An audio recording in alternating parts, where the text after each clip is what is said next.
G'day, my name is Dan Hunter and welcome to Development Diary number 2 from my retro platforming game Lethargic Lectra. This is version 2 of my platform game, so let's have a look at what we've done. I already started the game running here, so what we can see is the work that I did in version 1, which is just basically the menu. So every 5 seconds the screens rotate, so you get the instructions and then you get a case-by-case step of what the levels look like. I am not doing level design at the moment. These are all just placeholders. In version 2, you can see some of the differences. I've added new platforms and I've also got a very basic UI. So let's take a look and see what we've done. Okay, so the platform game, I followed Sean Spalding's very good tutorial on making a basic platformer, and then what I've done is I've tweaked it. So at the moment, you can see on the user interface, which is really for development purposes only, you can see the variables that are used to control how the game actually plays.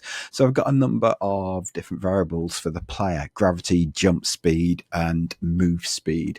I've also put in placeholders for what level I'm on, score and energy, but they're not being used yet.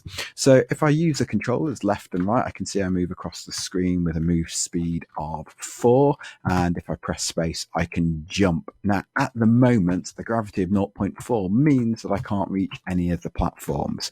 The reason why I've done that at the moment is I'm trying to tweak what the gravity, the jump speed, and the move should be.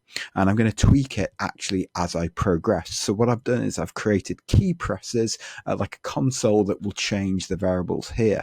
So gravity is 0.4. So if I move my ball against the wall, I can see that I jump roughly 2.5 cubes upwards.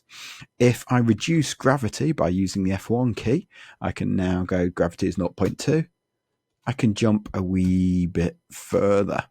So the idea is to try and find a sweet spot so the game actually plays well.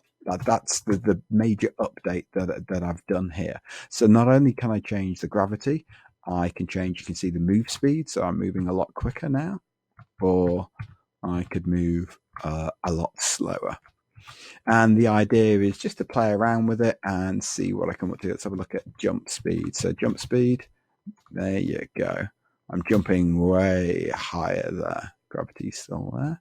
So yeah, that's way too high. But if I reduce that jump speed, I'm not jumping as far. So it's really for the development, just moving forwards. And that's it for this version of updating. Hope you've enjoyed it, and I'll catch you next time. My name's been Dan Hunter, and this is Dev Diary number 2.